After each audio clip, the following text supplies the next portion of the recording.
শুনলে আপনি অবাক হবেন, দীর্ঘ ৩৭ বছর বিএনপি করে এখন জামাত ইসলামে যোগ দিলেন একজন বিজ্ঞ আইনজীবী। কেন শোনেন। আমি দীর্ঘ ৩৭ বছর যাবৎ জাতীয়তাবাদী দল করেছি।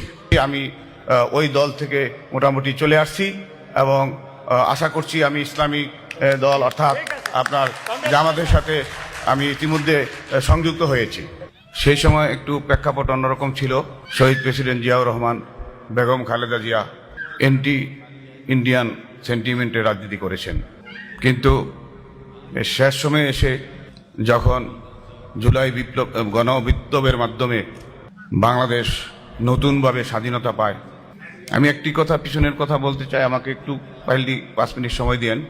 পিছনের কথা হলো, আমরা যেই 71 সালের স্বাধীনতার কথা বলি, সেই স্বাধীনতা কেবলমাত্র আমরা ভৌগোলিক স্বাধীনতা পেয়েছিলাম।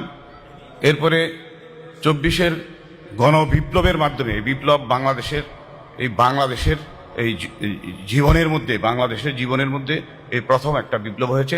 সেটা 24-এ বিপ্লব, 24 সালের যে বিপ্লব, ছাত্র জনতার বিপ্লব, সেই বিপ্লব পূর্ণভাবে স্বাধীনতা পেয়েছে। কিন্তু সেই স্বাধীনতা যখন আমি যেই দল করি, সেই দলই ভুলুণ্ঠিত করার চেষ্টা করছে এবং কলঙ্কিত করার চেষ্টা করছে। ভারত বিরোধী রাজনীতি এদেশে আমাদের জন্য দরকার। আমরা মুসলমানদের একটি দল থাকবে, সেটাও ইসলামিক দল। সেই ইসলামিক দল সারা বিশ্বে যত অমুসলিম আছে তাদের বিরুদ্ধে আমাদের অবস্থান থাকবে। আমরা সেই সেন্টিমেন্ট চিন্তা করে দেশের স্বাধীনতা সার্বভৌমত্ব রক্ষার জন্য, ইসলামিক সেন্টিমেন্ট রক্ষার জন্য আমরা একত্রবদ্ধ হয়ে আমরা সেভাবে কাজ করব। সেই উদ্দেশ্যেই আমি ওই দল থেকে মোটামুটি চলে আসছি এবং আশা করছি আমি ইসলামী দল অর্থাৎ আপনার জামাতের সাথে আমি ইতিমধ্যে সংযুক্ত হয়েছি। তো আমি নির্বাচনের ব্যাপারে দুটি কথা বলবো। 1995 সালে আমি ঢাকা বারের এক্সিকিউটিভ কমিটির মেম্বার ছিলাম, নির্বাচিত হয়েছিলাম সুপ্রিম কোর্ট বারে বিএনপির প্যানেল থেকে, এবং এই 2019 সালে আমি সেক্রেটারি বিদ্রোহী ক্যান্ডিডেট ছিলাম, মাহবুদ্দিন খোকন, যে বর্তমান যে প্রেসিডেন্ট ক্যান্ডিডেট, তার সাথে আমি ভোট চাই নাই। তো আমি ভোট পেয়েছিলাম প্রায় 400-র মতো, কিন্তু আমার ভোট নষ্ট করে শেষ পর্যন্ত 79 ভোট আমাকে দেখায়, 89 ভোট আমাকে দেখাইছে। যাই হোক, আমি ভোট চাই নাই কার কাছে। এরপরে আমি 2022 সালে আমি নির্বাচন করেছি বিএনপি প্যানেল থেকে। সেই নির্বাচনে আমি টপ ক্যান্ডিডেট ছিলাম, সবাই জানে, বাট আমার দলের লোকরাই আমাকে হারাইছে। যাই হোক, আমি কথা আর বাড়াবো না। আমি একটি কথা বলতে চাই, আমাদের এই যে 11 দলের একসাথে মিলে একটা যদি করা হইতো, প্যানেল করা হইতো, সেই ক্ষেত্রে অনেক শক্তিশালী ভূমিকা ছিল। আমাদের ভোটার সবই বিএনপি আর সবই জামাত করে না। অনেক ভোটার আছে, নিরপেক্ষ ভোটার, যারা জুলাইয়ের যে গণ আন্দোলনে যারা শরিক হয়েছে, সাধারণ মানুষ, অনেকেই জামাত করে না, অনেকেই বিএনপিও করে না। সেই লোকগুলি আপনার জাতীয় ইলেকশনে ভোট দিতে পারে নাই, ভোট দিছে, কিন্তু ভোট ইঞ্জিনিয়ারিং এর মাধ্যমে বর্তমান সরকারি দল নিয়ে গেছে। তো যে কারণে সেটা স্বীকারও করেছে ওই যে আপনার রেজওয়ানা, আমাদের এই ছোট বোন রেজওয়ানা, সে স্বীকার করেছে।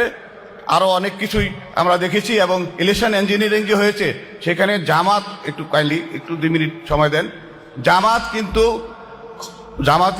11 দল কিন্তু ক্ষমতায় আসতো। সেখানে রেজওয়ানা একটা কঠিনভাবে পরিষ্কারভাবে বলছে যে আমরা জামাতকে ক্ষমতায় আসতে দেই নাই। এই কারণটা কি? এই কারণটা আমি যতটুকু জানি, যতটুকু শুনেছি এবং দেখেছি, অনুধাবন করেছি, সেটা একটাই মাত্র কারণ, জামাত এবং 11 দল যেটা, এই 11 দল হলো ইসলামিক রাজনীতি করে। সেই ইসলামিক রাজনীতিটা কি? সেটা হলো কোরআনের রাজনীতি।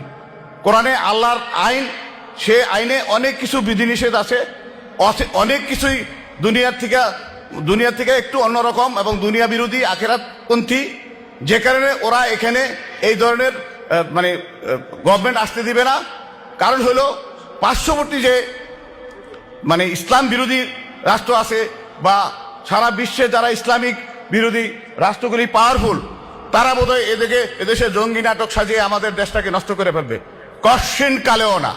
এদেশের মুসলমান এত ভীতু না, এদেশের মুসলমান অনেক শক্তিশালী, এদেশের মুসলমান অনেক ত্যাগ তিতিক্ষা এবং কৌশল জানে, যে কারণে আমরা সেইভাবে আমরা করতে পারবো।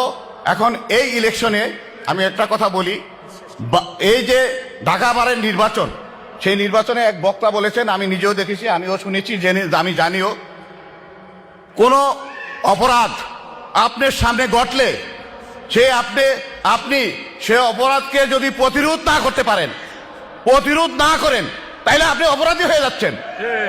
যে কারণে আপনি ইলেকশন তো করবেনই, এবং সাথে প্রতিরোধ করার জন্য শক্তিশালী বাহিনী গঠন করে ওখানে ইলেকশন থাকবেন, ক্যাম্পে থাকবেন, গণনার সময় থাকবেন, ইলেকশনের সময়, ইলেকশন পুশিং করার সময়, ভোট আনার ব্যাপারে সব সময় থাকবেন, এবং সেই ক্ষেত্রে স্ট্রং ভূমিকা পালন করবেন, কাউকে ভয় পাবেন না। এই আশাবাদ ব্যক্ত করে আমি মনে করি আপনারা শক্তিশালী। আপনাদের ভিতরে কি আছে জানেন?